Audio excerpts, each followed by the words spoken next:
Okay, good morning. Today in general physiology, we will be studying about the biosynthesis of hormones. The first part, you are having different categories of hormones like peptides and proteins, steroids, amino acid derivatives, and fatty acid derivatives or the eicosanoids.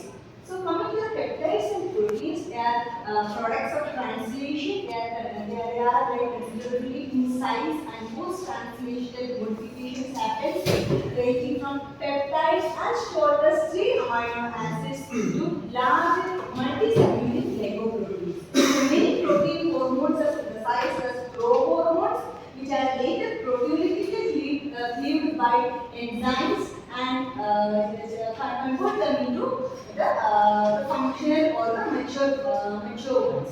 So peptide hormones are synthesized basically in the endoplasmic reticulum.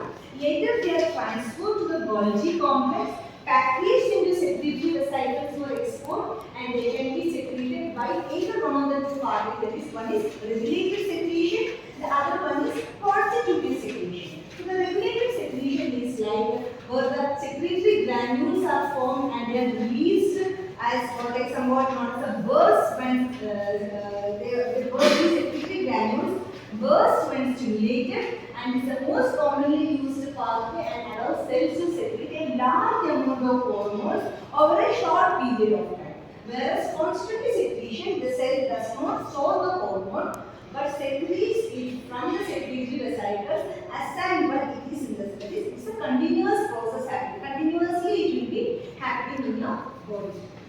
So you can see here the post-translational modifications can happen, and in the Golgi complex, the terminal glycosylation, then choline glycosylation, phosphorylation, sulfation, all those things can happen, and then finally what like amidation, adding of a smallish group or acetylation or an H2 group is added, and so all these things along with primary cleavage from the pre-hormone, the primary cleavage can happen and secondary cleavages can happen, and finally the mature ones can be stored and released.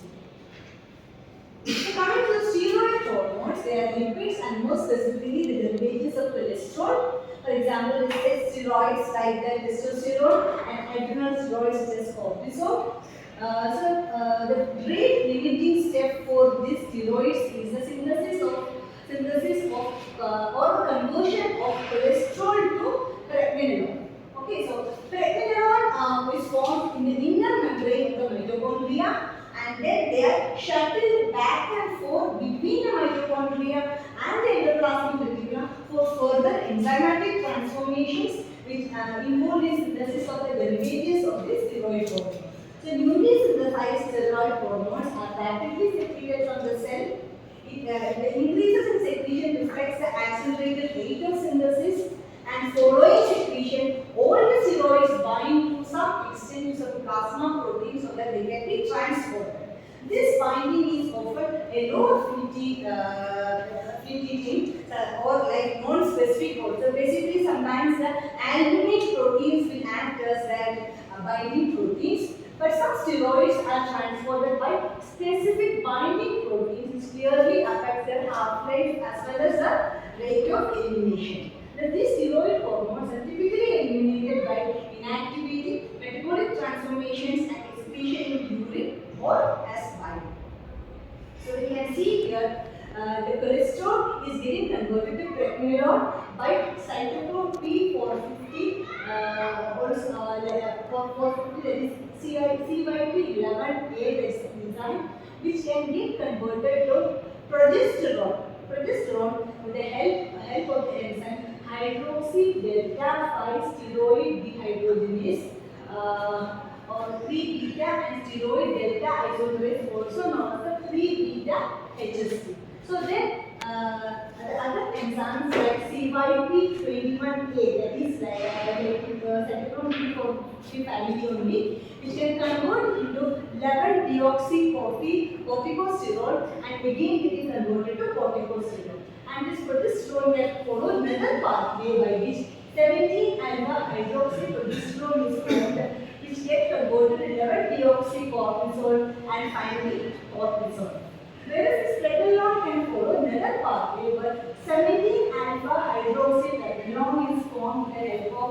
another cytochrome P450 family, that is 17 alpha hydroxylase, which gets converted to again this 17 alpha hydroxy progesterone, which can be converted to androstenedione and estrone, and this androstenedione can be converted to testosterone, and this is a reversible reaction, and this testosterone can be converted to estradiol, and even this estrone as a reversible reaction can be converted to estradiol. Then coming to the amino acid derivatives, there are two groups of hormones derived from this amino acid tyrosine. So they are thyroid hormones and the catecholamines. So the thyroid hormones, they are basically double tyrosine with critical incorporation of 3 or 4 iodine atoms, and catecholamines are like including epinephrine and norepinephrine. They are used both as hormones and neurotransmitters. So circulating half-life of these thyroid hormones are not of few days, and catecholamines are like rapidly liberated and circulated with half-lives of only few minutes. Okay, so the two other amino acids that are used for synthesis of hormones are tryptophan, by which melatonin formation happens, and histidine is converted to the histamine. So sodium gradient, that is generated by sodium potassium ATPase allows this sodium sulfur this zinc water to transfer to sodium inside, and along with that one iodine molecule also into the thyroid follicular cell. This representation shows the thyroid follicular cell. So once they are entering into the cell, iodine is transported by pentrin. This PDS that is shown here. Pentrin, the colloid of the thyroid follicle, where iodine is oxidized to iodine, minus is oxidized to iodine by thyroid peroxidases, which is represented by TPO over here. And the thyroid peroxidases further catalyzes the iodination, which attaches 1 or 2 iodine to tyrosine residue of this thyroglobulin, and forming either monoiodotyrosine or diiodotyrosine. So if triiodotyrosine and thyroxine are subsequently produced by coupling of one of these DIT with one MIT or two DIT. So follicular cells will reabsorb the here you can see the reabsorption is to reabsorb and hydrolyze this thyroglobulin, releasing free T3 and T4, which then eventually enters into the bloodstream. So and with respect to the formation of epinephrine and norepinephrine, we can see from tyrosine hydroxylase, dopa is formed, dopa decarboxylase, dopamine is formed, then dopamine beta hydroxylase will work on it and forms norepinephrine, and norepinephrine will be like acted upon by phenyl ethanolamine in methane transferase enzyme in the presence of S-adenosine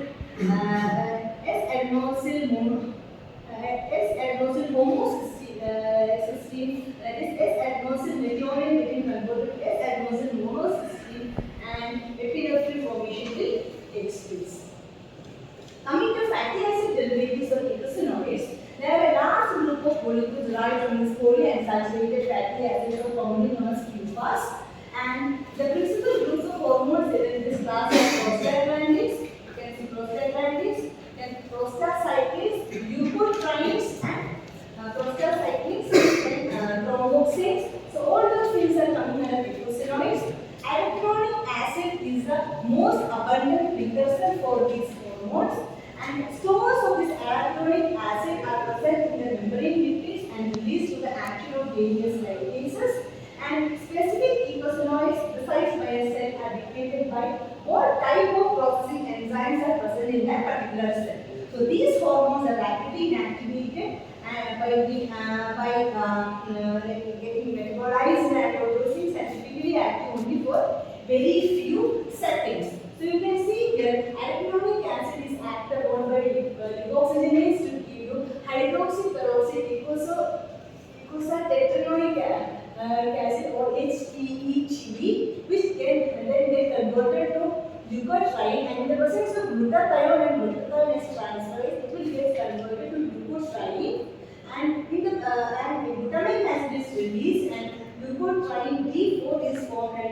leukotriene, then again converted to leukotriene E4. So now that's how leukotriene is formed. Whereas arachidonic acid getting converted to prostaglandin and it will be acted upon the PGD synthase or PGD2 will be formed and PGE synthase, okay, PGE2 formation and PGF2 formation will take place.